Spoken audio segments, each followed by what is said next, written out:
warahmatullahi wabarakatuh. Bismillahirrahmanirrahim. Alhamdulillahi rabbil alamin. Wassalatu wassalamu ala asyrafil anbiya'i wal mursalin Sayyidina wa maulana Muhammadin wa ala alihi wa sahbihi ajma'in.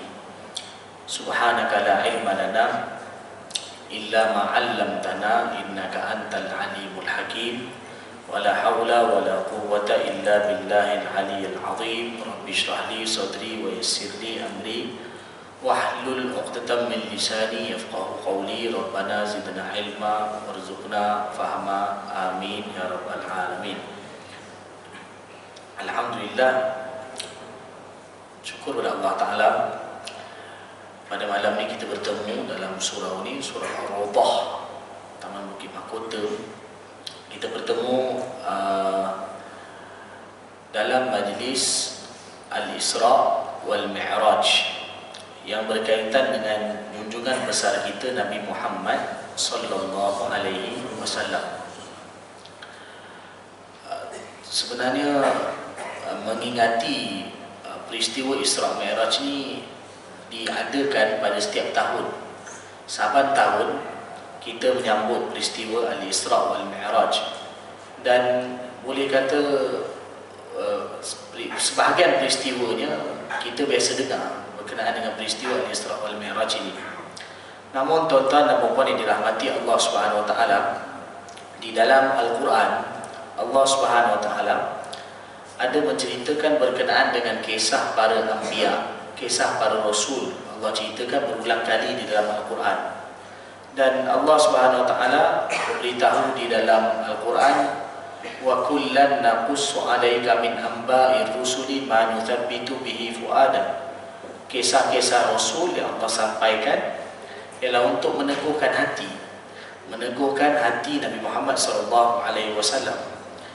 Bermakna kisah para rasul ni bila disampaikan walaupun berkali-kali, tetapi antara faedahnya yang begitu besar ialah menguatkan dan menambahkan keimanan, dan hasilnya akan mendorong kita untuk terus beramal dan mentaati perintah Allah Subhanahu wa taala.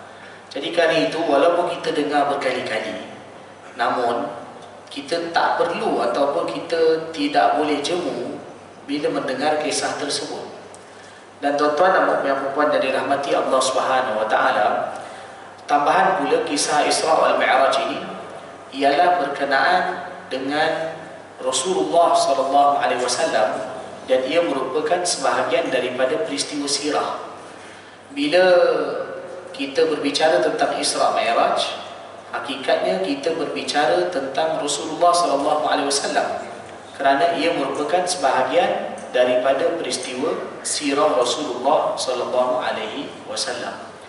Jadi tuan-tuan dan puan-puan yang dirahmati Allah Subhanahu wa taala, bila kita bicara tentang Rasulullah sallallahu alaihi wasallam, maka akan turunnya rahmat daripada Allah Subhanahu wa taala. Di dalam perkataan, dinukilkan perkataan Al-Imam Sufyan bin Uyainah rahmatullah alaih, beliau menyebutkan bahawa inda dzikris salihin tanzilur rahmah atau tatanazzalur rahmah. Apabila diceritakan tentang orang soleh, maka akan turun rahmat bercucuran di dalam majlis tersebut. Kalaulah berbicara tentang orang soleh menjadi sebab kepada turunnya rahmat, maka lagilah pula dalam satu-satu majlis dibicarakan tentang Rasulullah SAW, maka sudah pasti turunnya rahmat di dalam majlis tersebut. Maka oleh kerana itu, bila kita duduk dalam majlis seumpama ini, perlu dalam hati kita ada istisyar. Istisyar maknanya perasaan, dan juga kita membayangkan bahawa majlis kita ini turunnya rahmat daripada Allah Subhanahu wa taala, dan peserta majlis tersebut mendapat bahagian daripada rahmat Allah Subhanahu wa taala. Maka ini pentingnya dihidupkan, diadakan majlis seumpama ini di masjid dan juga di surau kita atau di mana tempat yang lain. Tuan-tuan dan puan-puan yang dirahmati Allah Subhanahu wa taala, bila kita berbicara berkenaan dengan Al-Isra wal Mi'raj, peristiwa ini ialah antara perkara yang wajib diyakini dan diimani oleh seorang beriman. Maka kerana itu di dalam kitab-kitab akidah, kalau siapa yang mengaji kitab akidah, disebut tentang satu orang beriman, antara perkara yang dia wajib beriman ialah Isra wal Mi'raj. Dan Isra wal Mi'raj, Al-Isra wal Mi'raj menurut pandangan yang kuat dan muktamad di sisi para ulama hadis dan juga para ulama sirah, ia berlaku pada waktu malam secara jaga dengan jasad dan roh Nabi Muhammad SAW, bukan ia berlaku secara mimpi. Kerana kalau mimpi, maka orang tak ingkar, orang kafir tak ada kata itu tipu, sebab kerana dia berlaku secara jaga dan secara realiti kepada Nabi SAW, maka kerana itu orang kafir mereka diingkar, mereka tolak. Jadi dia bukan satu peristiwa mimpi, dan juga berlaku secara jaga kepada Nabi Muhammad SAW. Itu yang pertama. Yang seterusnya ialah peristiwa Isra ni ialah sabit dari Quran. Ada dalam Quran. Subhanalladzi asra bi 'abdihi lailan minal masjidil haram ila al masjidil aqsa alladzi barakna haulahu linuriyahu min ayatina innahu was-sami'ul basir. Peristiwa Mi'raj disebutkan jelas dalam hadis. Dalam Quran ada, namun tidak begitu jelas itu adalah peristiwa Mi'raj. Tapi ramai para ulama mengatakan di Mi'raj, yaitu dalam surah An-Najm, wan najmi idza hawa ma dhalla sahibukum wa ma ghawa wa ma yantiqu 'anil hawa in huwa illa wahyun yuha 'allamahu shadidul quwa dhu mirratin fastawa wa huwa bil ufuqil a'la thumma dana fatadalla fakana qaba qausaini wa adna. Dan ayat seterusnya ini menurut para ulama tafsir ialah peristiwa Mi'raj, namun ia ada kemungkinan lain. Tapi yang jelasnya Mi'raj disebutkan dalam hadis, dalam hadis Sahih Muslim dan juga hadis-hadis yang lain. Jadi tuan-tuan dan puan yang dirahmati Allah Ta'ala, kesimpulannya peristiwa Isra Mi'raj ni kita wajib beriman dengannya. Tapi satu orang kalau tolak Isra, maka dia jatuh kafir. Satu orang tolak Mi'raj, dia tak jatuh kafir, tapi dia jadi fasik. Maka ada beza dia apa? Isra sabit dengan Quran, jelas. Mi'raj sabit dengan hadis, maka penolakan terhadapnya menyebabkan berdosa tapi tidak jatuh kafir. Jadi tuan-tuan dan puan yang dirahmati Allah Subhanahu Wa Taala, peristiwa Isra Mi'raj ini diriwayatkan oleh lebih daripada 30 orang sahabat. Begitu ramai sahabat yang diriwayatkan peristiwa Isra Mi'raj ini. Kalau dalam Sahih Muslim, Sayyidina Anas radhiyallahu anhu, dan juga diriwayatkan oleh Sayyidatina Aisyah radhiyallahu anha, Abdullah bin Abbas radhiyallahu anhu, Abdullah bin Umar radhiyallahu anhu, Abdullah bin Amr bin Al-As radhiyallahu anhu, Sayyidina Uthman bin Affan radhiyallahu anhu, Sayyidina Abu Bakar radhiyallahu anhu, dan diriwayatkan oleh ramai lagi sahabat yang lain. Lebih 30 orang sahabat meriwayatkan peristiwa Isra Mi'raj. Maka kerana itu ada riwayat yang panjang, ada riwayat pendek yang mana menceritakan tentang Isra Mi'raj ini. Dan ada riwayat yang sahih dari segi sanad, ada riwayat yang hasan, dan ada riwayat yang dhaif. Tapi bila menyentuh tentang Isra wal Mi'raj, maka kalau riwayat itu dhaif sekalipun tak ada masalah yang disampaikan. Kerana apa? Kerana riwayat dhaif boleh disampaikan dan boleh digunakan dalam bab fadailul amal, maka tak ada timbul masalah. Riwayat dhaif tak boleh digunakan dalam dua perkara. Dan ini perkara yang penting yang perlu diketahui. Pertama, tak boleh guna pada bab akidah. Yang kedua, pada menentukan hukum halal haram, maka itu tak boleh guna di dhaif. Dan juga, tapi perbincangan ini pun perbincangan yang sukar dan dalam, yang dibicarakan oleh orang yang berkhususan dalam bidang hadis. Namun dalam bab sirah, dalam bab kisah, dalam bab fadail, galakan beramal, dalam bab kelebihan seorang sahabat ataupun lain-lain, dalam bab sejarah dan lain-lain, maka kalau disampaikan walaupun riwayat itu dhaif sekalipun tak ada masalah nak disampaikan. Manaqib ke apa ke, maka tak boleh, tak ada masalah untuk disampaikan. Tapi dalam bab akidah dan juga dalam bab hukum, menentukan hukum halal haram, maka tidak, mesti kena pakai hadis sahih atau hadis hasan. Saya beritahu ini sebagai mukaddimah kerana apa? Kerana bila kadang-kadang ialah tak kisah sama ada saya atau mungkin ada ustaz lain, mereka sampaikan riwayat tentang Isra' Mi'raj, ada kisah-kisah, maka nanti dengan ada orang kata tu riwayat tu dhaif. Kan kadang-kadang dia pun tak tahu dhaif tu apa. Kadang-kadang hanya tahu, mungkin pernah dengar ada orang kata tu dhaif, atau mungkin dia pernah baca mana, ataupun ada mungkin ustaz lain kata dhaif, maka benda tu dhaif tu. Dhaif. Dalam bab Isra' Mi'raj kisah, dan dia tidak ada masalah, bukan berkenaan dengan akidah dan bukan berkenaan dengan menentukan hukum halal dan haram. Tapi riwayat dia begitu banyak, lebih 30 orang sahabat yang riwayatkan peristiwa Isra' Mi'raj. Jadi tuan-tuan dan puan-puan yang dirahmati Allah Subhanahu Wa Taala, sebenarnya peristiwa Isra' dan Mi'raj ini disusun oleh Allah Subhanahu Wa Taala bagi Rasulullah Sallallahu Alaihi Wasallam. Dia bukan berlaku macam tu saja.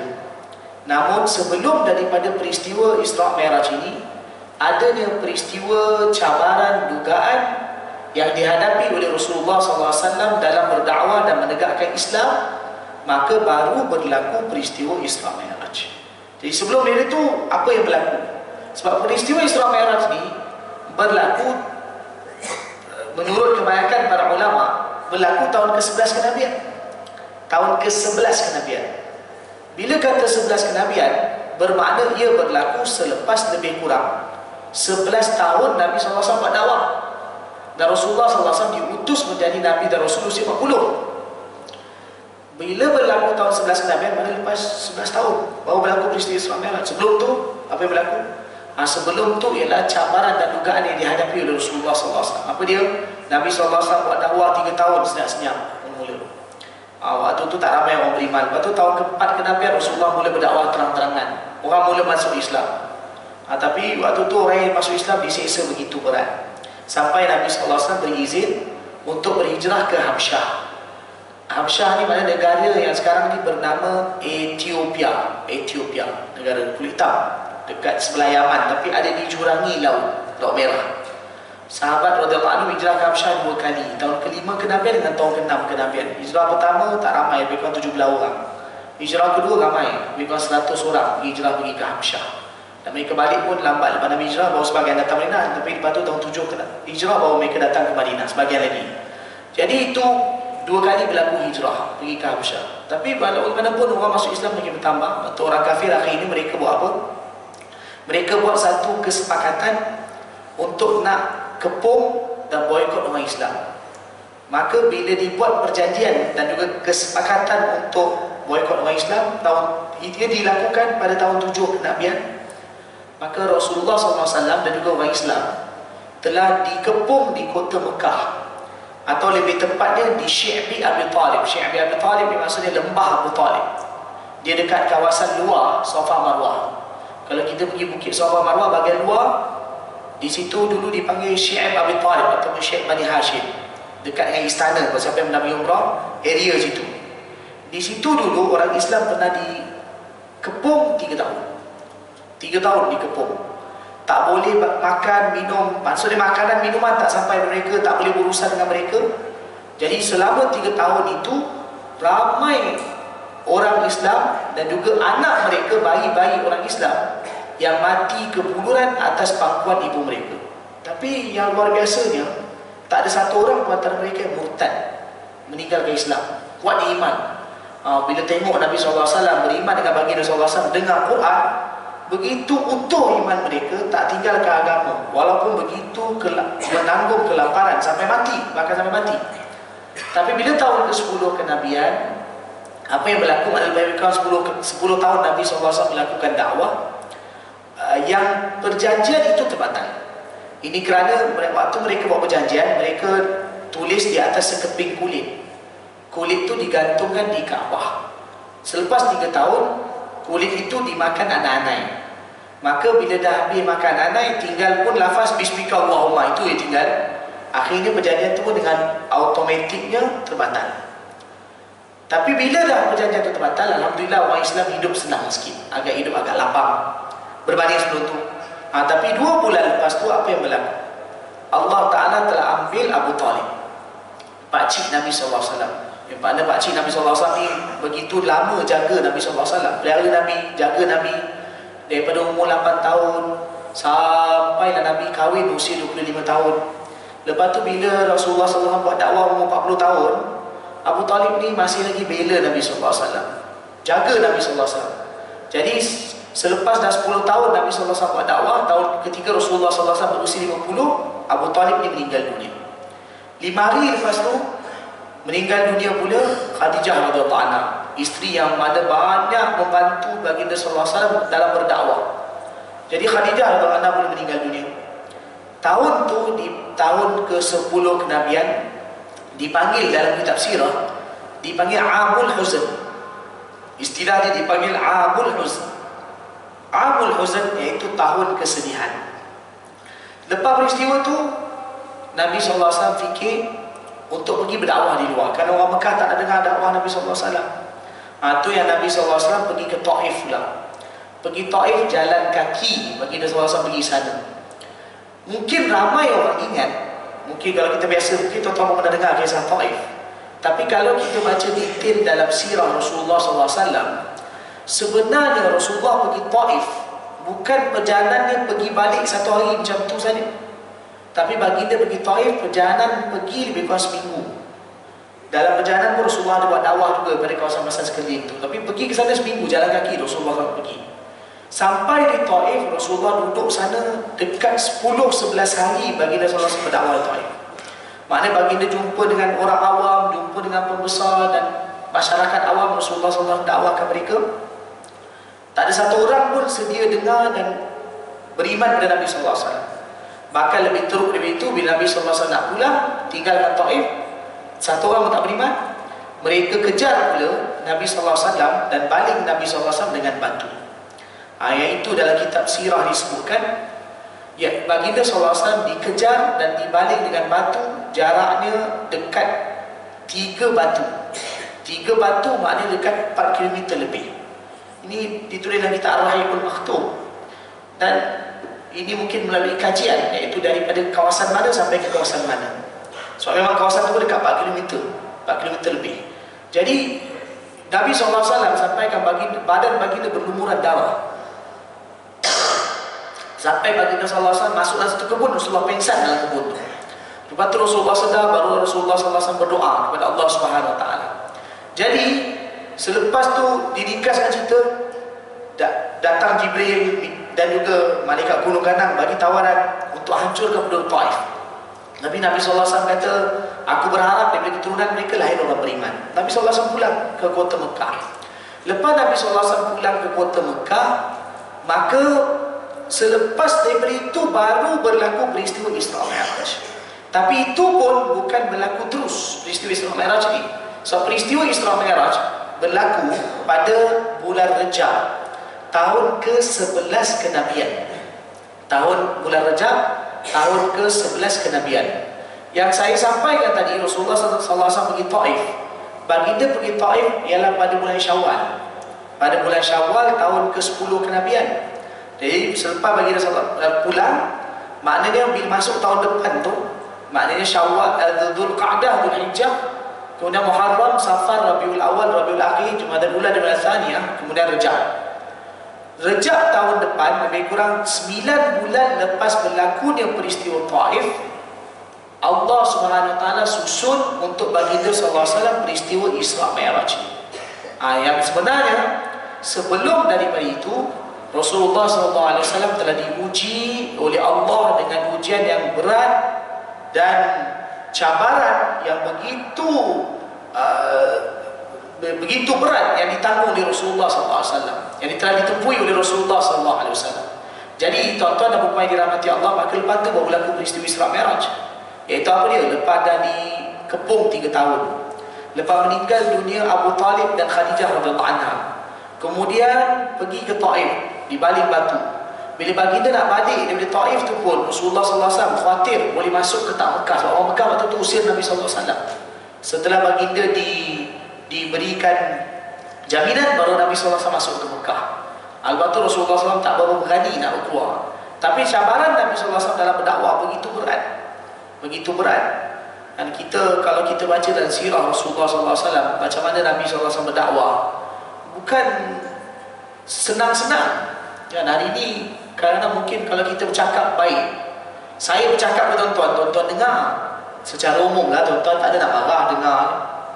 Tapi Nabi SAW dulu baginda berdakwah, pergi ke kemah, perkhemahan macam musim haji sebagai contohnya. Pernah ada kabilah yang ludah ke muka Nabi, ludah ke muka Nabi SAW. Pernah ada yang ambil pasir letak atas kepala Nabi.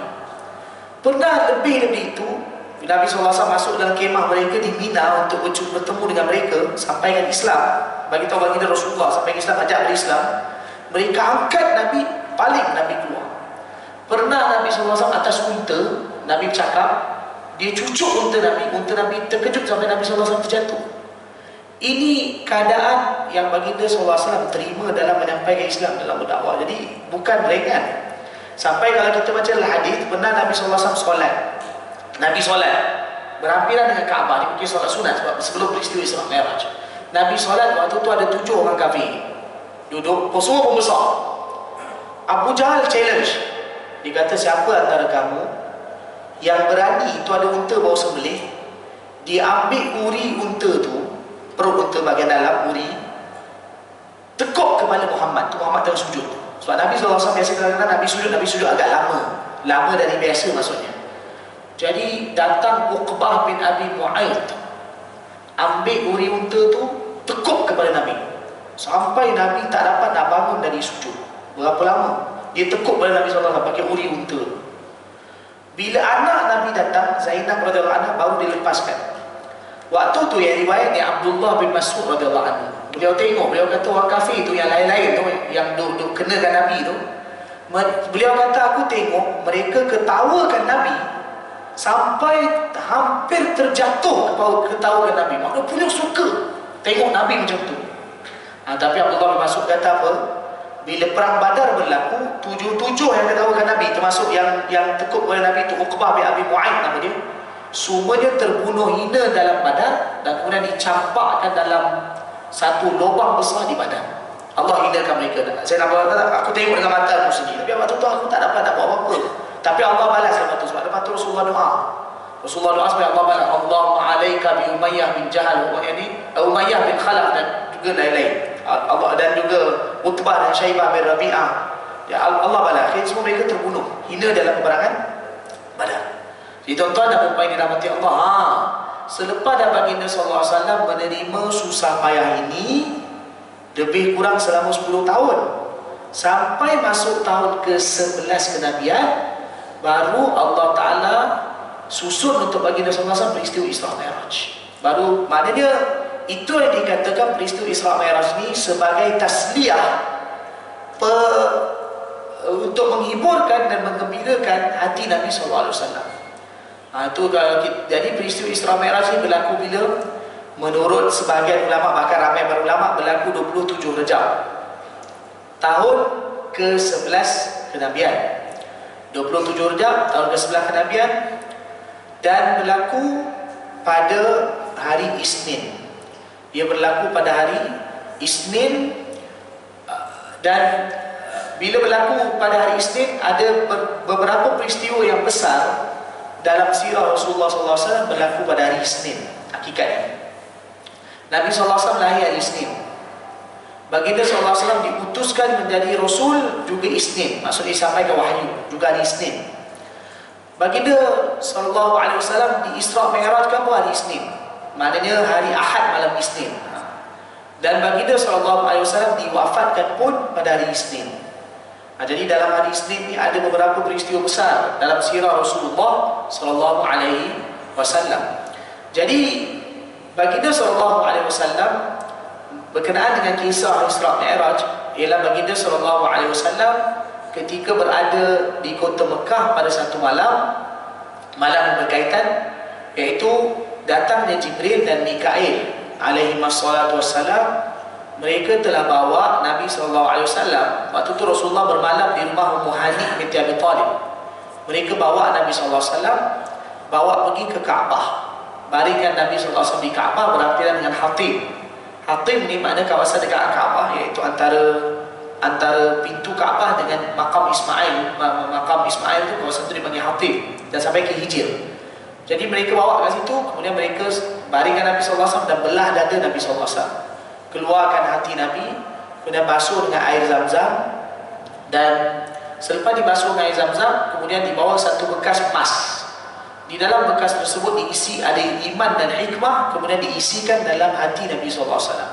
Lepas tu dimasukkan kembali hati Nabi SAW, kemudian lepas tu disambungkan, maksudnya macam dijahit dada Nabi SAW, kemudian diletakkan cokmor khatamun nubuwah. Ini peristiwa ini dalam bahasa Arab dipanggil peristiwa syaqqus sadar, peristiwa belah dada. Menurut ulama hadis dan juga ulama sirah, peristiwa ini bukan berlaku secara majazi, tetapi ia berlaku secara hakiki. Maknanya memang operation betul. Allah Maha Kuasa, Allah Ta'ala boleh buat. Dan ia bukan berlaku maksudnya secara mimpi atau bayangan, memang berlaku betul. Bahkan peristiwa ini pernah berlaku pada Nabi SAW 4 kali, termasuk Isra Mi'raj. Ada 4 kali. Satu ketika Nabi SAW ketika duduk dengan Halimah As-Sa'diyah radhiyallahu anha, waktu tu baginda berumur lebih kurang 4 tahun. Yang satu yang lagi ketika umur 10 tahun. Satu lagi ketika mula-mula dilantik menjadi Rasul, maksudnya sebelum terima wahyu. Yang ketiga, yang keempat, Isra Mi'raj.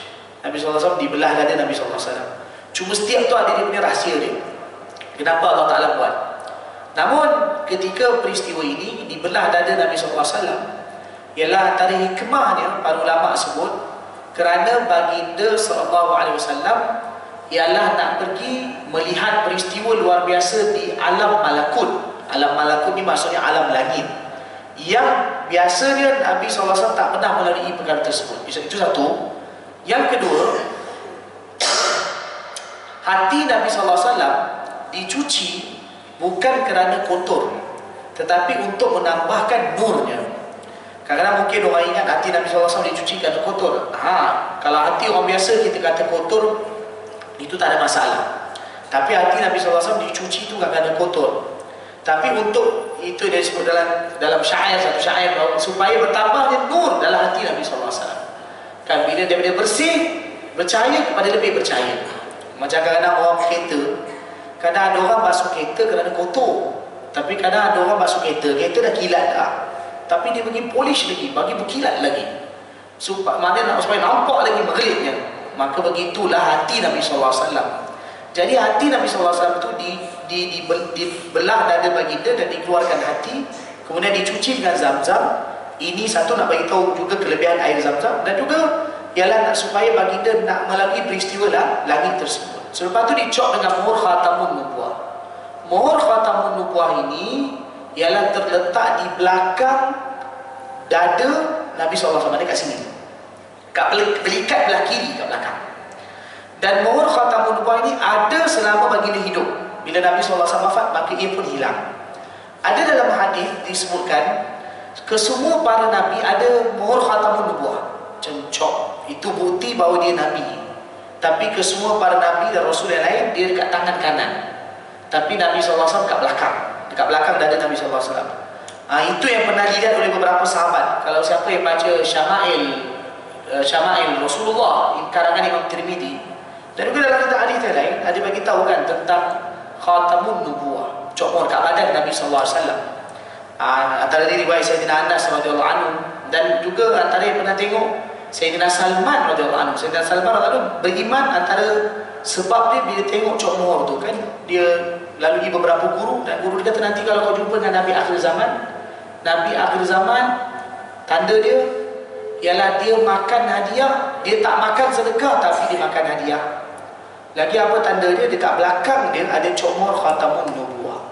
Maka itu yang dilihat oleh Sayyidina Salman radhiyallahu anhu ketika tu Nabi pergi solat jenazah, pergi menghadiri satu jenazah, maka akhirnya dia pun beriman pada Nabi SAW. Cokmor khatamun nubuwah ini ialah macam satu bulatan, dia macam timbul dekat belakang Nabi SAW. Dah ada macam bintik-bintik kecil sekiranya, juga ada bulu halus dekatnya. Dan dia tidak ada tulisan, dia tidak ada tulisan. Yang ada tulisan Muhammadur Rasulullah itu ialah cok tangan, cok mohor yang Rasulullah atas surat. Jadi itu cok cincin. Muhammad, yang mana dia punya ukiran dia Muhammadur Rasulullah. Jadi yang kat belakang tu, yang Cok Mor Fatwa tu, tidak ada tulisan. Saya beritahu ni sebab kadang ada orang salah faham. Dia kata Cok Mor Khatamun Nubuwah, mungkin salah faham antara Khatamun Nubuwah di belakang dengan yang dekat cincin. Nah, cincin tu ada ukirannya, iaitu Muhammadur Rasulullah, dan itu disebutkan dalam hadis riwayat Tirmizi, Syama'il Rasulullah SAW. Jadi tuan-tuan dan puan dalam hati Allah Subhanahu Wa Taala, selepas itu, selepas dah dicuci dengan Zam-Zam apa semua, dan kemudian dicantumkan semula, Nabi SAW tak rasa sakit. Kalau kita nak cerita hikmah dia tuan-tuan, begitu panjang. Peristiwa Isra Mi'raj tu nak cerita hikmah begitu banyak. Para ulama ada tulis peristiwa pembelahan dada ni saja, antara hikmah dia ditulis oleh para ulama lebih 10, bahkan sampai belasan ditulis kenapa dibelah dada, berdasarkan pada hadis dan juga kefahaman para ulama. Tapi antaranya ialah dalam hadis ada disebutkan, bila dibelah dada Nabi SAW, Jibril AS masuk dada Nabi SAW, jantung Nabi, hakikatnya jantung, bukan hati, jantung. Kemudian Jibril kata, ini ialah bahagian syaitan daripada hati kau, dibuang bahagian tersebut. Maka di sini bukan maknanya, para ulama syarahkan, antara contohnya Imam Subki dan juga imam yang lain, iaitu apa makna bahagian syaitan. Maksudnya bukan bahagian syaitan tu ialah makna bahagian terkutuk, bukan. Makna bahagian tempat yang syaitan boleh datang ke tempat tersebut. Tapi bahagian tu yang mana syaitan boleh serang, bahagian tu dihilangkan dari Nabi SAW. Maka Nabi tak boleh lagi diganggu oleh syaitan. Tapi kalau hati kita boleh. Itu antaranya hikmah yang disebutkan. Satu lagi juga ada ulama yang menyebutkan, iaitu maksud dia ialah maksud dibuang itu, iaitu Nabi SAW adalah rahmat bagi sekian alam. Jadi bila dikatakan dibuang bahagian syaitan, ialah bermakna syaitan dan kuncu-kuncunya dan sekutunya dan juga orang kafir semua, mereka terkeluar daripada mendapat rahmat Rasulullah SAW. Itu antara makna, tapi banyak lagi faedah yang lain kalau kita nak bicara bab pembelahan dada saja. Baik, tuan-tuan dan puan yang dirahmati Allah Ta'ala, lepas tu Nabi SAW pun telah dibawa kepada baginda Buraq. Buraq binatang dari syurga, warna putih, disebut dalam hadis iaitu besar sikit dari keldai, kecil dari bagal. Besar sikit dari keldai, kecil dari bagal. Maknanya sederhana, macam lebih kambing yang agak besar sikit. Dia bagal ni maknanya binatang yang kacu antara kuda dengan keldai. Kat negara Arab biasa ada banyak kan, dipanggil bagal. Iaitu bapa dia kuda, mak dia keldai. Kacukanlah, dipanggil Arab ni bagal. Jadi dalam hadis bagi tahu dia ni kecil daripada bagal, besar sikit daripada keldai. Jadi Nabi Buraq ini ialah binatang yang Allah hantar untuk ambil Nabi SAW, untuk bawa Nabi SAW dalam peristiwa Isra. Buraq, pergerakan dia ialah satu langkah sejauh mata memandang. Mana begitu jauh, macam kilat. Kenapa dipanggil Buraq? Ada yang mengatakan Buraq kerana warna dia terlalu putih, maka dipanggil Buraq. Atau juga Buraq berasal daripada barq. Barq maknanya kilat, kerana pergerakan dia macam kilat. Jadi Buraq ini dihantar oleh Allah untuk bawa Nabi SAW. Mungkin ada orang bertanya, kadang-kadang mungkin tiba persoalan, kenapa Allah tak bawa Nabi pakai angin je, ataupun Jibril dia bawa Nabi SAW, Allah boleh buat macam tu. Ini nak bagi tahu Allah Ta'ala bila nak panggil Nabi SAW bertemu dengannya, Allah muliakan baginda SAW dengan hantar kenderaan kepada baginda untuk bawa. Macam hari ini kadang-kadang satu orang pembesar, dia jemput orang datang, maka bersama dengan itu juga dihantar kenderaan, bawa dia datang jumpa dengan pembesar. Maka Nabi SAW dijemput dengan penuh kemuliaan, naik binatang syurga, iaitu yang dia khas dihantar oleh Allah Ta'ala bagi dia naik Buraq tersebut. Jadi bila Buraq itu bergerak bersama Nabi SAW, pergi menuju ke mana? Masjidil Aqsa di Palestin, seperti Allah sebutkan dalam Al-Quran, Subhanalladzi asra bi'abdihi lailan minal masjidil haram ilal masjidil aqsa alladzi barakna haulahu linuriyahu min ayatina. Allah beritahu diperjalankan waktu malam baginda SAW daripada Masjidil Haram Mekah pergi ke Masjidil Aqsa di Palestin. Dan Allah bagi tahu bumi Masjidil Aqsa sekelilingnya adalah bumi yang diberkati oleh Allah Subhanahu wa taala. Jadi daripada tempat berkat pergi ke tempat berkat. Dan perjalanan pun begitu berkat dan singgah di tempat berkat. Sebab apa? Kalau kita tengok bila dalam hadis tadi beritahu, dalam hadis disebutkan bila Nabi SAW bergerak menuju ke Palestin, menuju ke Masjidil Aqsa, Nabi SAW singgah di beberapa tempat dengan perintah daripada Jibril alaihissalam. Dan dalam hadis beritahu Nabi SAW melalui satu kawasan penuh pokok kurma. Jibril alaihissalam kata turun, singgah di sini, solat 2 rakaat. Nabi SAW singgah solat 2 rakaat, dan kemudian Jibril alaihissalam beritahu tempat ni yang tadi tuan solat tadi ialah Madinah. Dalam riwayat itu tempat ini bernama Taibah, dan ia akan menjadi tempat hijrah tuan nanti. Waktu itu Nabi di Mekah lagi. Nabi SAW teruskan lagi perjalanan. Nabi SAW lihat kawasan itu ada satu pokok, dan kawasan yang agak subur kawasan itu. Jibril alaihissalam suruh berhenti. Selepas berhenti, baginda SAW solat kat situ. Jibril alaihissalam beritahu tempat yang tuan berhenti tadi ialah Madian, iaitu tempat Nabi Musa alaihissalam duduk bersama dengan Nabi Shu'aib alaihissalam. Kampung Nabi Shu'aib alaihissalam di Madian, iaitu di kawasan Syam. Madian ini di kawasan Syam. Dia dekat dengan jalan pergi ke Syria dulu. Jadi Nabi SAW singgah di Madian. Madian ni iaitu kampung Nabi Shu'aib AS. Kan Nabi Musa AS pernah duduk sana 10 tahun. Lepas Nabi Musa AS tinggalkan Mesir, bila Fir'aun kejar Nabi Musa nak dapatkan Nabi Musa AS, maka Nabi Musa AS duduk kat Madian 10 tahun sampai akhirnya berkahwin dengan anak Nabi Shu'aib AS. Nabi SAW bergerak lagi sampai ke Rasulullah lihat ada satu kawasan istana putih, istana besar, dan kawasan itu juga subur. Jibril AS kata berhenti singgah kat sini. Nabi SAW berhenti singgah, Rasulullah solat 2 rakaat. Ini solat sunat, waktu itu solat fardu tak ada lagi. Jibril AS beritahu lepas tu tempat ini ialah Baitul Laham, yang merupakan tempat kelahiran Nabi Isa AS. Nabi SAW bergerak lagi, baginda sampai di atas satu gunung yang tinggi. Gunung tinggi. Jibril AS kata berhenti kat sini solat. Nabi SAW solat dari situ. Selepas tu Jibril AS beritahu tempat ini ialah Tur Sina. Boleh dibaca Tur Sina atau Tur Saina, dulu betul. Dalam Al-Quran, wa syajaratan takhruju min turi Saina atambutu bidduhni wa sibghil lil aqilin. Dalam Al-Quran sebut Tur Saina, tapi maksudnya Tur Sina iaitu satu tempat Nabi Musa alaihissalam bermunajat dengan Allah Subhanahu wa taala yang 40 hari itu. Wa wa'adna Musa 30 lailatan wa atmamnaha bi 'ashrin fatamma miqatu rabbi 40 lailah. Nabi Musa SAW bermunajat di atas Bukit Tur Sina selama 40 malam.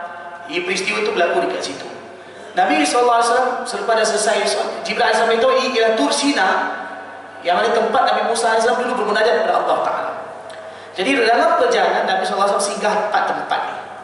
Pertama iaitu baginda singgah di Madinah, yang kedua di Madian, yang ketiga Baitul Laham, dan yang akhir iaitu di Tur Sina. Semua tempat ini kenapa Nabi SAW singgah dan solat? Para ulama beritahu iaitu di mana-mana tempat yang diberkati, maka disunatkan untuk singgah di tempat tersebut dan ambil keberkatan dari tempat tersebut, tapi dengan cara yang betul, iaitu dengan cara beramal di situ, solat dan sebagainya.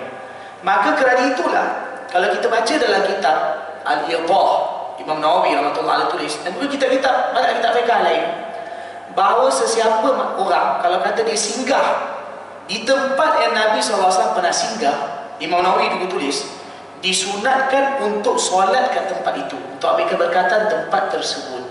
Nabi SAW sendiri pun baginda singgah kat situ, tempat-tempat ni, dan juga ambil keberkatan tempat tersebut. Sebab apa? Sebab tempat itu ada kaitan dengan orang soleh terdahulu, bahkan juga Nabi Isa dan juga Nabi Musa alaihi wassalatu wassalam. Karena sebab tu kalau kita tengok tuan-tuan dalam sirah Nabi ini saya beritahu poin ni tuan-tuan. Sebab zaman ni kadang-kadang salah faham timbul. Salah faham timbul iaitu pada masalah konsep yang begitu penting, iaitu dinamakan sekarang ni tabarruk ni dinamakan iaitu ambil keberkatan. Dan ada orang kerana salah faham maka mengatakan sampai tabarruk itu syirik. Itu pertama dia kata tu bid'ah. Yang kedua sampai kata tu syirik gitu. Padahal kalau kita lihat di dalam hidup Nabi Muhammad SAW dan juga para sahabat, sampai begitu banyak bahawa Nabi SAW sendiri pun mengambil keberkatan daripada para Nabi yang terdahulu. Dan ini sampai daripada sirah Nabi. Dan hadis yang saya baik beritahu itu hadis yang sampai. Kan? Maka sebab itu tuan-tuan, kalau tuan-tuan pergi ke Madinah, kita duk cari tempat-tempat yang Nabi pernah sampai. Selain Masjid Nabawi Haram tu jelas lah. Tapi kadang-kadang kita pergi Masjid Qiblatain, kita ziarah masjid apa lagi? Quba. Kita pergi tempat-tempat yang ada kaitan dengan Nabi. Dan kemudian kita buat amal kat situ. Kita ziarah dan juga kita baca selawat ataupun kita solat kat situ. Sebenarnya itu tak lebih daripada kita nak dapatkan keberkatan situ. Sebab Nabi SAW pernah sampai situ. Dan satu lagi perkara tuan-tuan, Nabi SAW sendiri pun, kalau kita lihat dalam hidup Nabi SAW terlalu banyak lah hadis. Kalau kita kaji terlalu banyak hadis, dan kalau kita nak sampai pun banyak. Saya boleh sampaikan tapi kerana masa. Tapi kalau kita baca dalam sirah Nabi SAW, Nabi sendiri pun dalam perjalanan ke satu tempat, Rasulullah begitu ambil berat untuk singgah di tempat yang para Nabi dulu pernah singgah. Macam contohnya, saya bagi contoh lain, Nabi SAW pernah pergi ke Badar. Kita tahu kan Rasulullah perang Badar. Perang Badar tahun 2 Hijrah berlaku perang Badar. Ni Madinah atas, Badar bawah. Badar di tengah sikit sini. Dia Madinah, ni Badar. Sebelum sampai Badar, ada satu lebih kurang berapa puluh km sebelum sampai Badar, dekat-dekat nak sampai Badar, ada satu area, nama dia area tu, kawasan tu Rauha. Di situ ada perigi. Nabi SAW bila pergi Badar, bahkan pergi dan balik baginda, Rasulullah singgah di Rauha atau Rauha. Sekarang pun di Umrah ada sebagai singgah, tapi ramai dia tak tahu. Tapi singgah kalau orang ziarah Badar lah. Tapi nak cerita dia, Nabi bila pergi ke Badar, Rasulullah pergi dan balik, Rasulullah singgah di Rauha.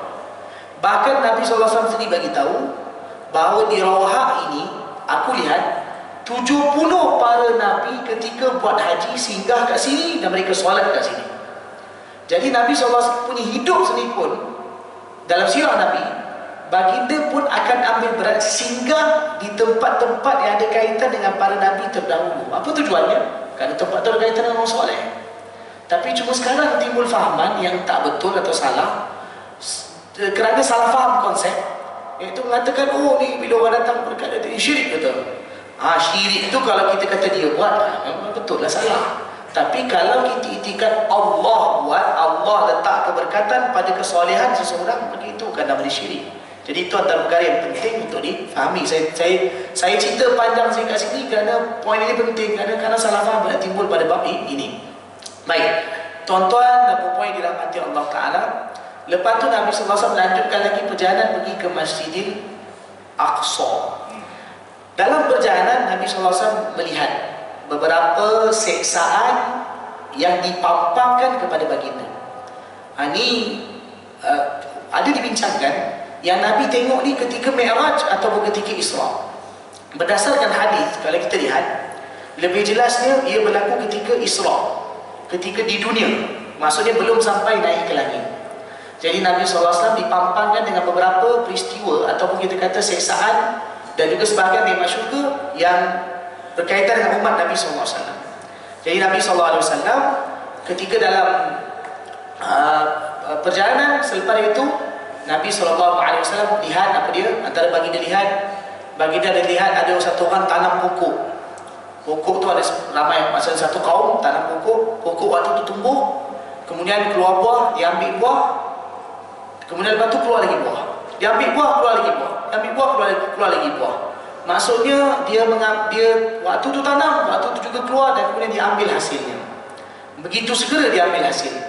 Nabi SAW tanya kepada Jibril AS, siapa ni? Jibril AS beritahu, orang ini ialah dari kalangan umat Tuhan yang mereka dulu di dunia berbelanja. Mereka berbelanja di jalan Allah Ta'ala. Jadi orang berbelanja ini digandakan setiap kali RM1 atau satu duit dia belanjakan, digandakan 700 kali ganda. Dan mereka akan mendapat hasil daripada apa yang mereka belanjakan untuk jalan Allah segera. Belanja untuk jalan Allah ni apa maksud dia? Apa-apa perbelanjaan yang digunakan untuk tegakkan agama Allah, untuk berdakwah, untuk bina masjid, untuk bina madrasah, untuk bina pusat pengajian Islam dan lain-lain untuk tegakkan Islam, maka itu dinamakan infak fisabilillah. Infak fisabilillah. Jadi itu ganjaran Nabi SAW diperlihatkan. Lain dari itu, Nabi SAW juga diperlihatkan dengan sebahagian siksa neraka. Antara yang Nabi SAW lihat, ada satu orang dibaringkan, kemudian dibaring batu di kepala dia. Kepala dia hancur, berkecai. Lepas tu pulih balik kepala dia, dibaring batu lagi, hancur, berkecai. Kemudian pulih, itulah seterusnya. Bila Nabi SAW tanya siapa ni, Jibril AS bagi tahu, orang ini ialah orang di kalangan umat Tuhan yang mereka malas solat, tak solat, tak ambil berat tentang solat, maka diazab demikian. Nabi SAW juga diperlihatkan ada orang yang tangan, yang kuku mereka daripada besi, dan mereka mencakar muka dan juga dada mereka sampai hancur. Lepas tu pulih balik, cakar lagi, pulih balik, cakar lagi, pulih balik. Bila ditanya, Jibril AS beritahu orang ini ialah orang dari kalangan umat Tuhan yang mereka di dunia dulu mereka menceritakan keburukan orang lain dan juga mengumpat keburukan orang lain dan menyebarkan, maka ia diseksa demikian. Nabi SAW diperlihatkan dengan ada orang tangan dia pegang gunting api neraka, dia menggunting bibir dan juga lidahnya. Waktu bergunting pulih balik, bergunting pulih balik, bergunting pulih balik. Bila ditanya, Jibril AS beritahu orang ini ialah orang yang di dunia disebutkan khutabah. Khutabah ni makna penceramah, yang pandai berbicara tapi tak amal apa disampaikan, pandai cakap tapi tak amal, dan juga mereka menabur fitnah dengan cakap mereka. Ini antara perkara yang perlu ditakuti. Semoga Allah lindungi terutamanya saya dan kita semua. Kadang-kadang mungkin banyak perkara kita sampaikan, cakap, tapi kadang-kadang kita tak beramal dengannya. Jadi itu antara disebutkan. Nabi SAW juga lihat ada orang yang mana Nabi lihat mereka macam pakai cawat, pakai dalam disebut tu macam cawat, pakai depan belakang yang kemaluan. Mereka dihambat keluar di satu tempat. Depan mereka ada padang. Padang itu dipenuhi dengan pokok-pokok duri. Mereka rakut pokok duri itu macam binatang. Duri itu keluar daripada dada dan juga perut mereka. Mereka makan, tapi mereka terus makan dengan rakus.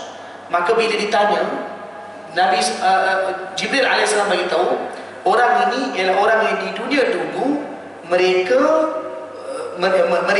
makan harta yang haram, dan ada di juga sebutkan mereka tak tunaikan zakat, mereka tidak menunaikan zakat.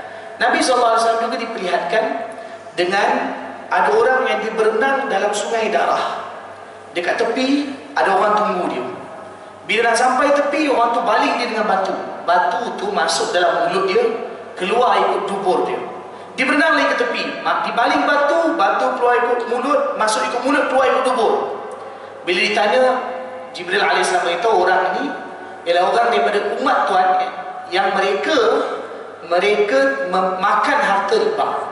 Nabi SAW lihat ada satu kayu macam terletak di tengah jalan. Ada orang lalu, mereka terpalit di kayu itu, hancur badan mereka.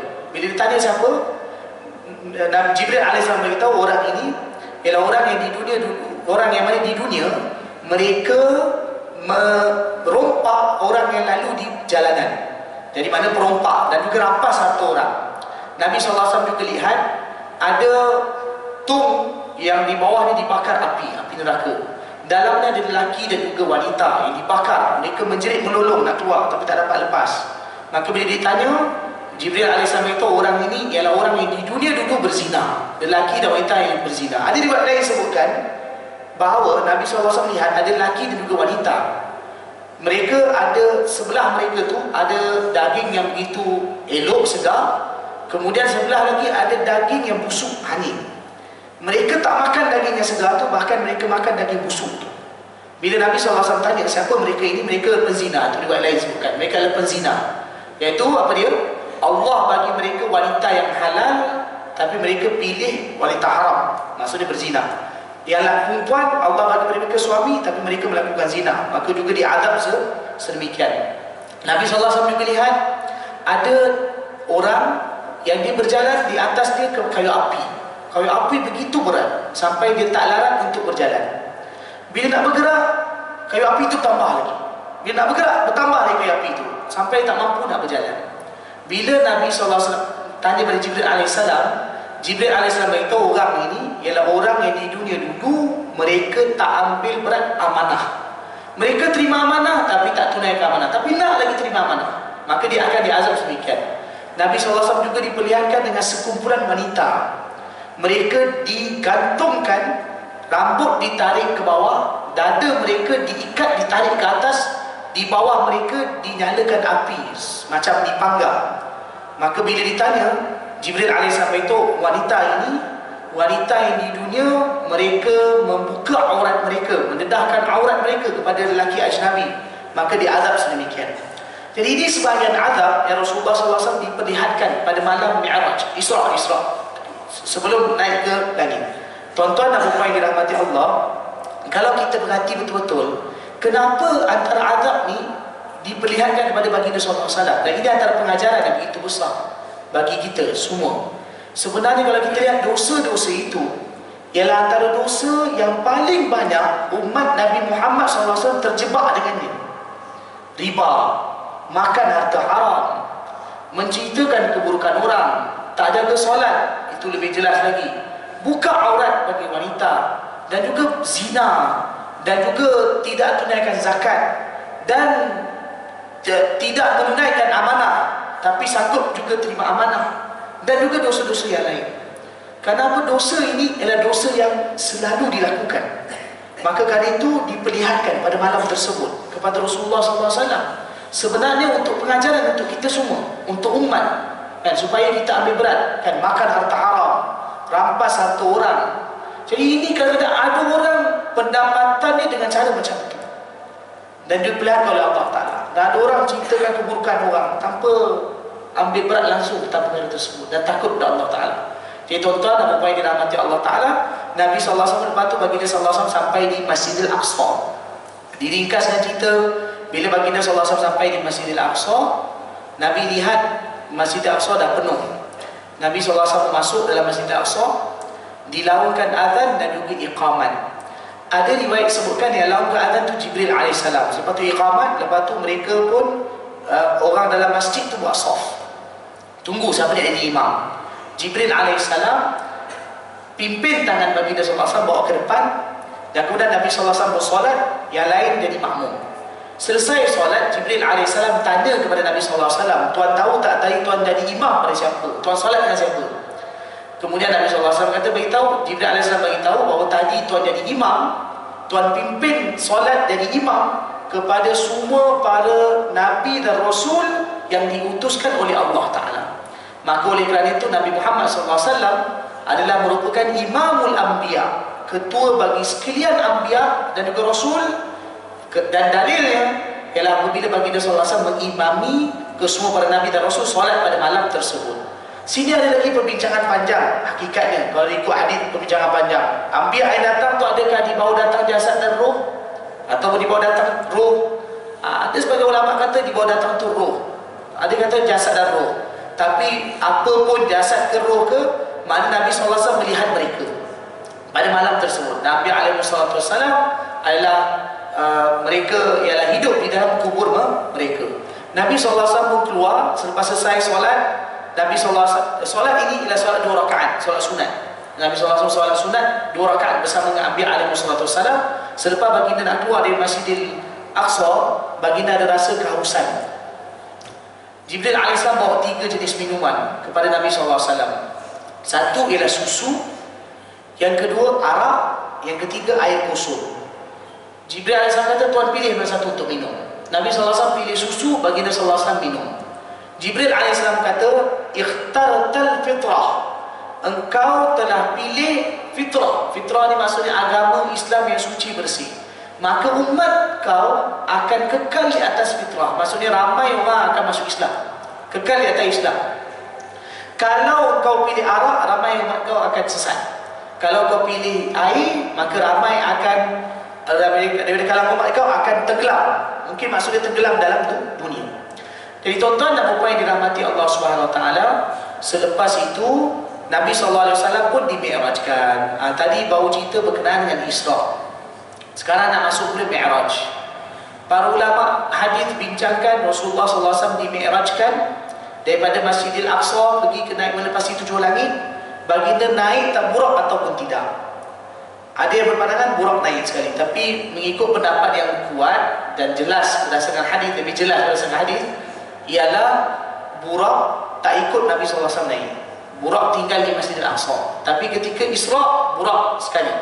Tapi bila Mi'raj, Nabi SAW naik tanpa ditemani oleh Buraq. Nabi SAW naik bersama dengan Jibril alaihissalam. Sampai di langit pertama, setiap langit ni ada penjaga dia dan semua akan bertanya siapa yang datang. Bila sampai ke langit pertama, maka penjaga langit tanya, siapa tu? Siapa yang datang? Jibril alaihissalam itu, Jibril. Siapa bersama dengan kau? Muhammad. Adakah dia diutuskan kemari? Kenapa dia tanya macam tu? Maksudnya adakah Allah dah perintahkan dia untuk datang ke sini? Jibril alaihissalam kata ya. Maka pintu langit dibuka. Maksud di sini ialah kenapa perlu minta izin dan tak dibuka dari awal? Sedangkan kalau ikut berita tamu besar mungkin bagus dibuka awal. Tapi kenapa minta izin dan dibuka awal? Para ulama kata ialah nak tunjukkan bahawa dalam Islam ini, dalam syariat Islam, ialah dipenuhi dengan adab. Adab antara perkara yang begitu ditekankan dalam Islam. Maka oleh kerana itu, bila Nabi SAW masuk ke langit juga, maka minta izin. Dan kemudian dibuka, maka baru masuk. Jadi di sini juga untuk menzahirkan, satu lagi untuk menzahirkan keagungan Nabi SAW. Maksudnya bila ditanya, dia dihantar ke sini atau tidak, ya. Maka Nabi SAW masuk.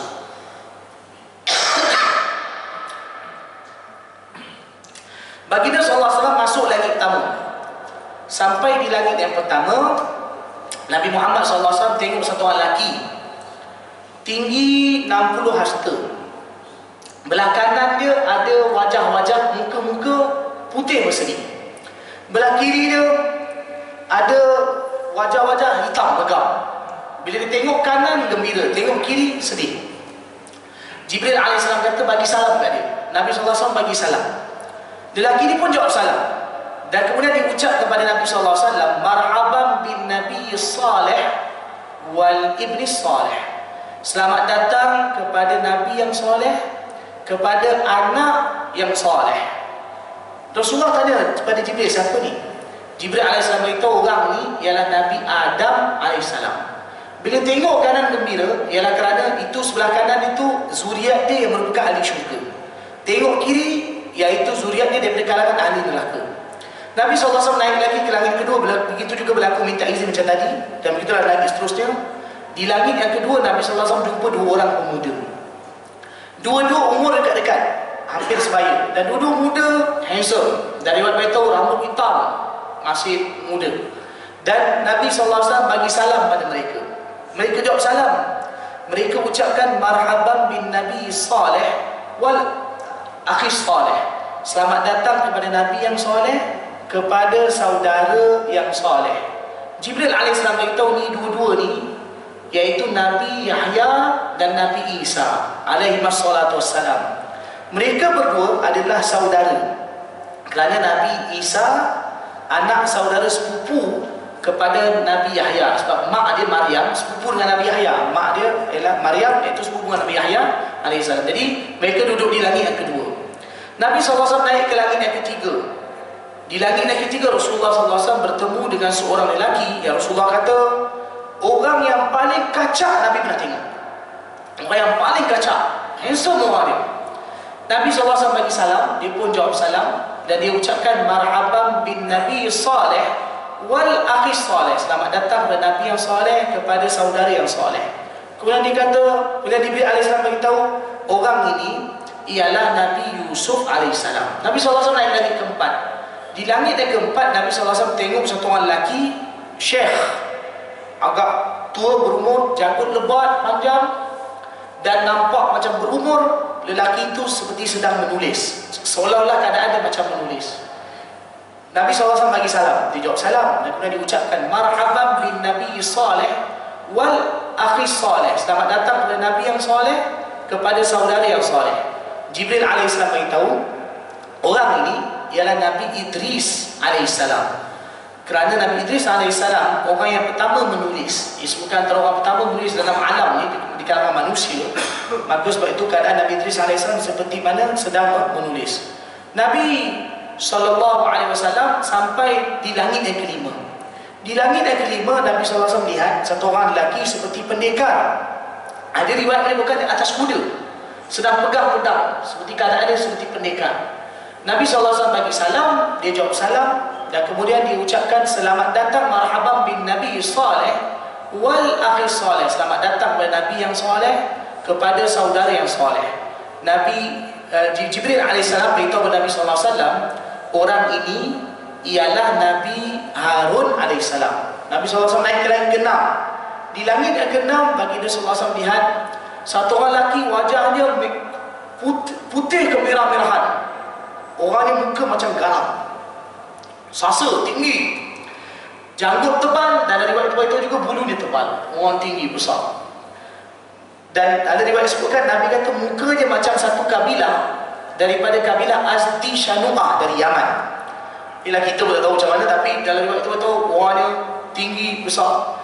Nabi SAW bagi salam, dia pun jawab salam. Dan kemudian diucapkan marhaban bin nabi salih wal akhi salih. Selamat datang kepada nabi yang soleh dan saudara yang soleh. Jibril alaihissalam itu orang ni ialah Nabi Musa alaihissalam. Nabi SAW nak bergerak. Bila nak bergerak, Nabi Musa AS menangis. Nabi SAW tanya, kenapa Tuan menangis? Kenapa engkau menangis? Nabi Musa AS beritahu, kerana Allah Ta'ala utus engkau datang lepas aku jadi Nabi, Rasul. Tapi umatmu lagi banyak masuk syurga daripada umat aku. Dan bahkan umat kau majoriti ahli syurga. Kerana itu beliau sedih. Kenapa tuan-tuan, Nabi Muhammad dirahmati Allah? Nabi Musa AS ialah Nabi Musa antara Nabi yang banyak berdakwah, dan cabarannya begitu tinggi dalam berdakwah, Nabi Musa AS. Dan dalam Quran boleh kata setiap juzuk ada kisah Nabi Musa AS. 28 juzuk dalam Quran cerita Nabi Musa AS. Semua ada cerita dengan tongkat jadi ular, dengan Musa, dengan apa, dengan Qarun, dengan Firaun, dengan Haman, dan juga Nabi Musa alaihissalam dikejar oleh Firaun. Boleh kata beberapa juzuk Allah cerita Nabi Musa alaihissalam dengan lembunya, dengan Bani Israelnya. Kan buka Quran surah Baqarah, Allah Taala cerita tentang dengan Bani Israel. Jadi Nabi Musa alaihissalam berdakwah begitu gigih, tapi umatnya tak ada banyak yang masuk syurga. Bani Israel degil. Jadi sebab itu Nabi Musa AS sedih. Jadi di sini juga satu rahsia. Syukur Allah jadikan kita umat Nabi SAW. Malam tu Allah zahirkan juga, iaitu apa dia? Umat Nabi Muhammad SAW adalah majoriti ahli syurga. Kita doa kepada Allah, semoga Allah jadikan kita semua ahli syurga. Sebut amin tuan-tuan, amin. Karena kita berharap kita semua jadi ahli syurga, daripada kalangan yang disebutkan oleh Nabi Musa AS. Baik, tuan-tuan dan puan-puan yang dirahmati Allah Ta'ala, Nabi SAW naik ke langit ke-7. Di langit yang ke-7, Nabi Muhammad SAW tengok, Nabi beritahu dalam hadis tu, aku tengok satu orang lelaki, muka dia macam mukaku, dekat-dekat mirip macam mukaku. Lelaki itu sedang bersandar di Al-Baitul Ma'mur. Baitul Ma'mur ini adalah merupakan kiblat ataupun Kaabah bagi para malaikat. Ia terletak betul-betul setentang di atas Kaabah di dunia ini. Sampai dari waktu itu kata, kalau dia jatuh, dia atas Kaabah, betul atas, kat langit ke-7. Lelaki itu sedang bersandar di Al-Baitul Ma'mur. Dalam hadis Rasulullah beritahu, Baitul Ma'mur ini setiap hari dimasuki oleh 70,000 para malaikat. Mereka tak akan keluar sampai bila-bila. Mereka masuk dan tawaf dan ibadat, mereka tak akan keluar sampai bila-bila. 70,000 setiap hari. Allah Akbar. Dan sejak bila Allah cipta Baitul Ma'mur, sejak bila malaikat itu masuk, sampai bila mereka akan masuk, itu Allah Maha tahu. Setiap hari 70,000. Itu baru cerita malaikat tu. Belum lagi malaikat lain. Dekat alam ni Allah ada banyak lagi malaikat. Malaikat yang sujud, malaikat yang rukuk. Setiap langit ada malaikat yang lain-lain. Itu malaikat yang khas 70,000 Allah tentukan masuk setiap hari, kan? Dan tawaf. Jadi lelaki itu sedang bersandar. Rasulullah beritahu muka dia mirip macam muka aku. Nabi SAW bagi salam, dia pun jawab salam. Dia ucapkan marhaban bin nabi salih wal ibni salih. Selamat datang kepada Nabi yang soleh, kepada anak kanda yang soleh, anak yang soleh. Nabi Jibril AS beritahu, orang ini ialah Nabi Ibrahim AS.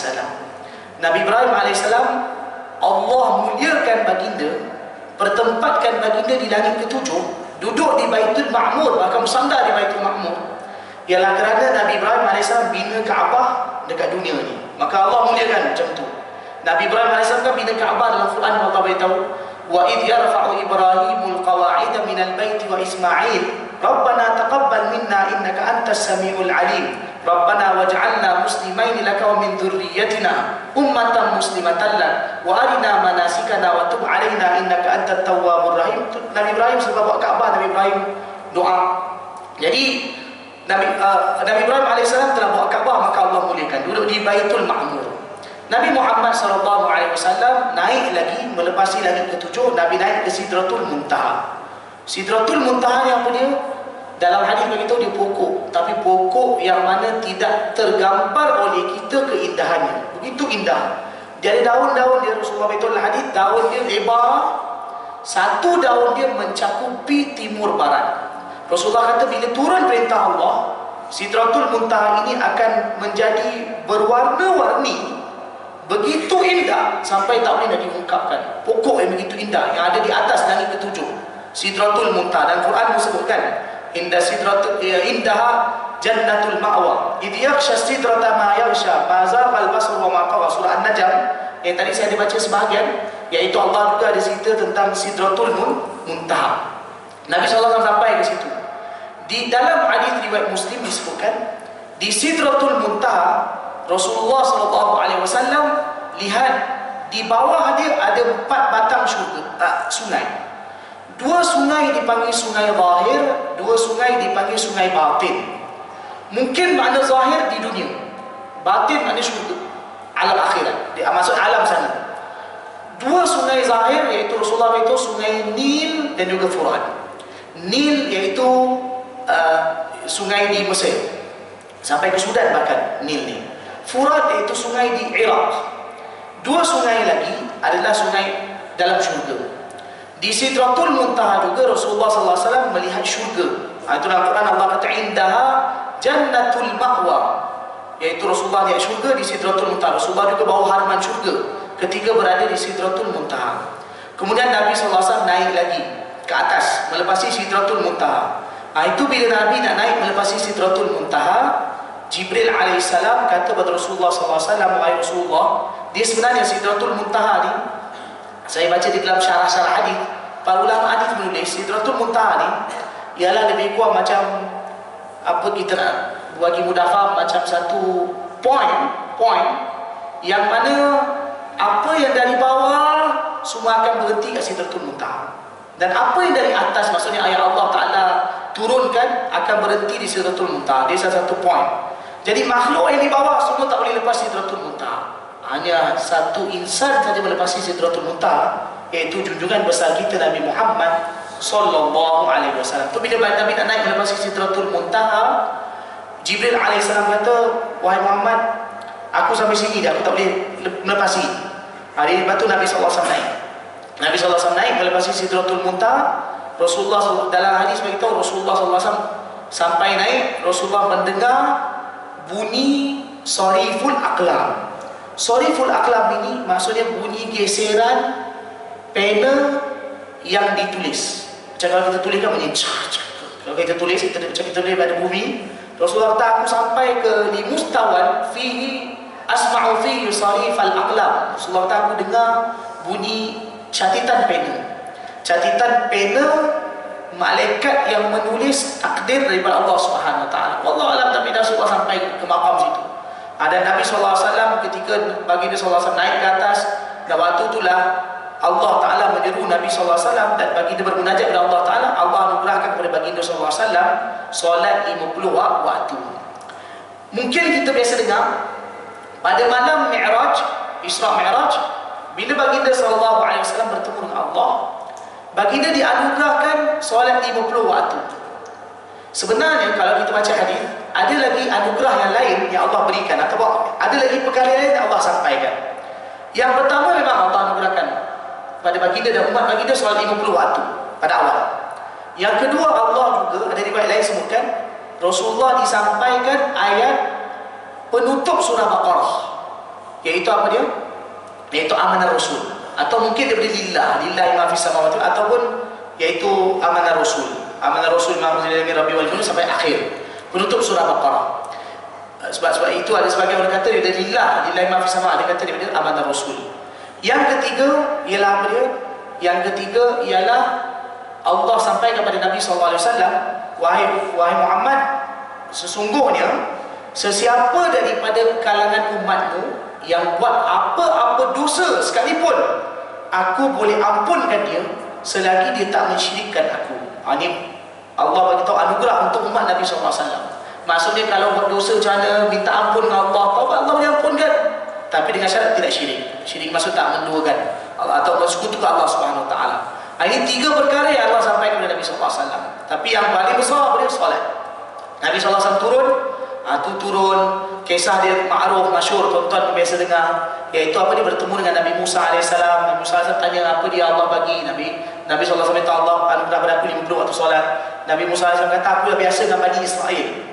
Bani Israel mereka tak mampu untuk tunaikan, umat kamu tak mampu tunaikan, minta kurang. Nabi SAW naik, minta kurang, dikurangkan jadi 5, kurang 5, sampai akhirnya menjadi 5 waktu. Itu pun jumpa Nabi Musa AS. Nabi Musa AS kata, itu 5 pun Bani Israel, aku dulu pengalaman dengan mereka, Bani Israel degil, umat kamu takkan mampu buat, minta kurang lagi. Itu Nabi SAW itu, qadis tahyaitu mir rabbi, cukuplah, aku dah malu dah dengan Allah, dengan Tuhanku, cukup, aku tak minta kurang lagi. Tapi bila Nabi SAW kata aku dah malu dah cukup, masa Nabi SAW kata reda dengan 5 itu, Allah Ta'ala istiharkan kepada Nabi SAW. Apa Allah istiharkan kepada Nabi SAW? Allah beritahu kepada baginda, iaitu setiap satu solat itu dikali gandakan 10 kali ganda. Bermakna 5 solat, waktu solat yang umat Nabi Muhammad SAW kerjakan, pahalanya sama macam 50 waktu solat yang asal. Subhanallah. Mana pahala begitu besar. Jadi 5 tapi sama macam 50 waktu. Jadi kan, tapi itu pun kadang ada orang tak berat tentang solat. Baik tuan-tuan dan puan-puan dirahmati Allah Taala, Nabi SAW pulang balik. Ada riwayat beritahu ketika turun pun Nabi SAW solat sekali lagi di Masjid Aqsa, dan pada malam itu Nabi SAW pulang semula ke kota Mekah. Saya nak sampaikan lagi panjang, tapi mungkin nampaknya memadai setakat itu. Tuan-tuan dan puan-puan yang dirahmati Allah, lepas tu bila Nabi SAW pulang, pagi besok Rasulullah sampaikan kepada orang kafir ingkar, mereka main-mainkan Nabi SAW, mereka gurau sentakan Nabi Muhammad SAW, ejek Nabi. Mereka kata, biasanya kau sampai cerita-cerita langit, hari ni kau kata kau naik langit pula. Tu lepas tu mereka uji Nabi SAW, tanya pasal peristiwa, bagaimana keadaan Masjidil Aqsa yang mereka pernah sampai, macam mana rupa dia, berapa tiang, berapa pintu. Allah seolah-olah Allah paparkan slide di hadapan Nabi SAW, Nabi bagi tahu berapa. Akhirnya mereka tak beriman juga, bahkan mereka kata apa dia? Muhammad ialah tukang sihir.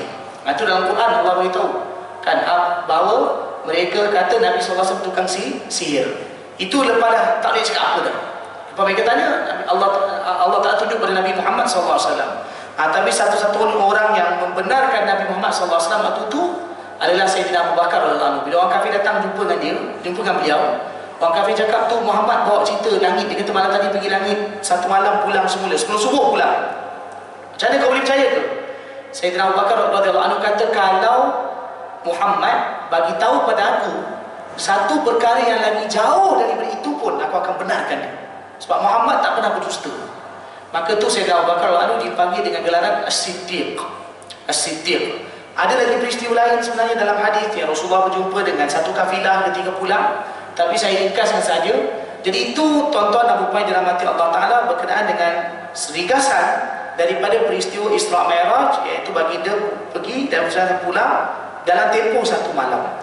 Tuan-tuan dan puan-puan dirahmati Allah, sebelum kita tutup majlis, ada beberapa pengajaran yang penting yang kita nak ambil dari peristiwa Isra Mi'raj. Hakikatnya kalau kita nak bicara tentang pengajaran Isra Mi'raj, mungkin kita boleh keluarkan 100 lebih pengajaran. Begitu banyak peristiwa Isra Mi'raj ni. Kalau nak cerita dia punya hikmah pengajaran. Tapi kita nak ambil yang besar-besar tadi, yang penting-penting saja. Yang pertama, tuan-tuan dan puan-puan dirahmati Allah, peristiwa Isra Mi'raj ini yang paling, antara yang paling utama ialah nak gambarkan kepada kita semua betapa tingginya dan agungnya kedudukan Nabi Muhammad SAW. Kerana peristiwa Isra Mi'raj tak pernah berlaku pada orang lain. Berbicara, ada Nabi pernah berbicara dengan Allah Ta'ala, secara berbicara dengan Allah Subhanahu Wa Ta'ala. Nabi Musa AS, wa kallama Allah Musa taklima. Nabi Musa AS ada pernah bicara dengan Allah. Walamma ja'a Musa limiqatina wa kallamahu rabbuhu qala rabbi arini anzur ilaik. Nabi Musa AS berbicara dengan Allah Subhanahu Wa Ta'ala. Tapi Nabi Musa AS berbicara dengan Allah dekat dunia, dekat Tursina, berbicara dengan Allah Ta'ala. Tapi Nabi SAW berbicara dengan Allah, naik ke atas, naik ke langit, melepas 7 lapisan langit. Maka menunjukkan betapa mulia Nabi SAW. Dan juga peristiwa yang lain yang dilakukan Nabi SAW. Jadi menunjukkan betapa agung Nabi SAW. Menunjukkan baginda. Maka oleh kerana itu, kita sebagai umat Nabi SAW beruntung, kerana Allah jadikan kita umat kepada Nabi yang paling agung. Maka umat ini pun menjadi umat yang terbaik, menumpang keagungan Nabi Muhammad SAW. Yang kedua, tuan-tuan dan puan-puan dirahmati Allah Ta'ala, pengajaran yang paling besar dari peristiwa Isra Mi'raj ni, dia tak lain tak bukan solat tu sendiri. Kan? Sebab kalau kita tengok Nabi ketika bergerak, Nabi solat. Dijumpa Allah pun Allah bagi solat. Balik pun Nabi SAW solat. Besok tu Nabi SAW solat 2 hari dengan Jibril AS. Dan Nabi pun selalu pesan tentang solat. Nak wafat pun pesan lagi pasal solat. Nak bagi tahu dalam hidup umat Islam kita semua, iaitu perkara yang paling besar adalah solat. Maka oleh kerana itu orang Islam amat tak wajar kalau tinggalkan solat. Tapi solat ni nak bagi orang solat, dia perlu dengan ada dakwah, perlu dengan didik keluarga untuk solat. Satu, mungkin kita panggil orang untuk datang solat, buatlah program dan sebagainya, ustaz berceramah, ada orang berdakwah dan lain-lain. Tapi juga didikan keluarga penting. Ayah dan ibu terutamanya ayah kena ajar anak-anak solat. Sebab itu Nabi kata bila anak umur 7 tahun suruh solat, ajarkan solat. Kalau dah 10 tahun tak solat, maka dirotan. Para ulama dalam kitab fiqh sebut, mana-mana ibu bapa waliul amr maksudnya penjaga, yang bila anak dia dah umur 7 tahun dia tak suruh anak dia solat, maka ibu bapa tu berdosa. Kenapa? Dia cuai dalam surah anak solat. Maka sebab itu perkara yang begitu besar, terutamanya ayah kena ajar anak solat. Dan kemudian kena ajak datang anak-anak ni. Antara cara paling berkesan untuk suruh solat, ajak datang masjid, surau. Anak-anak kita bila dah agak memayis, dah umur 6, 7 tahun, dah sembahyang, dah agak pandai, otak dah agak pandai, maka dibawa datang masjid supaya dia dekat dengan solat dan juga dekat solat berjemaah. Itu yang kedua. Yang ketiga, tuan-tuan dan puan-puan dirahmati Allah Ta'ala, pengajaran yang dari Isra Mi'raj ni, Isra Mi'raj berlaku pada waktu malam, bukan siang. Kalau ikut boleh dia Allah nak buat Isra Mi'raj siang, tapi Allah buat malam. Kenapa Allah Ta'ala buat malam? Bahkan Allah sebut dalam Quran, Subhanalladzi asra. Asra itu makna diperjalan ke waktu malam. Bi'abdi lailan, waktu malam. Allah ulang lagi, 2 kali Allah ulang dalam ayat itu. Diperjalankan waktu malam, di waktu malam Allah ulang kan. Itu kalau dari segi terjemahan halus ni. Kenapa Allah Ta'ala buat waktu malam? Ialah nak bagi tahu bahawa hamba ni keadaan dia paling hampir dengan Allah waktu malam. Tapi bila? Iaitu bila dibangun ibadat yang dapat Allah Ta'ala. Maka kerana itu dalam Islam sangat ditekankan tahajud. Dalam Quran ada satu surah khas, Ya ayyuhal muzammil qumil laila illa qalila. Allah perintah Nabi untuk tahajud. Dan sebenarnya perintah juga untuk umat Nabi SAW. Jadi dia nak bagi tahu bahawa bila hamba bangun malam, doa, minta ampun kepada Allah, maka dia akan menjadi begitu dekat kepada Allah Ta'ala. Sebab itu dalam hadis juga disebutkan, sahabat tanya kepada Nabi, hadis riwayat Tirmizi, ayat doa ya asma. Bila waktu doa Allah paling kabulkan? Nabi beritahu 2 waktu. Nabi kata, iaitu Rasulullah SAW sebutkan, pertama Rasulullah kata duburas salawatil maktubat, dan yang kedua Rasulullah kata jawful lailin akhir, iaitu selepas solat fardu 5 waktu dan juga pada akhir malam. Ini 2 waktu doa begitu Allah kabulkan. Maka di samping kita kena usahakan, di samping jaga solat fardu, iaitu apa dia? Kita juga usahakan untuk bangun malam, tahajud, doa pada Allah Subhanahu Taala. Kan ni kena usahakan. Paling kurang berapa rakaat dalam kitab hadis ada sebutkan. Rasulullah kata usahakanlah qiyamul lail paling kurang 2 rakaat. Paling kurang 2 rakaat bangun. Lepas tu kita paling kurang kalau malas 2 rakaat dan doa kepada Allah, ya Allah ampunkan dosa aku, keluarga aku dan lain-lain. Dan yang keempat, tuan-tuan dan puan-puan yang dirahmati Allah Ta'ala, pengajaran ini ialah selain dia ambil berat solat fardu, kita juga ambil berat solat sunat. Dan dalam hadis itu banyak bagi tahu Rasulullah solat bersinggah-singgah dan baginda sallallahu alaihi wasallam melakukan solat sunat, dan solat sunat antara kita jaga solat rawatib.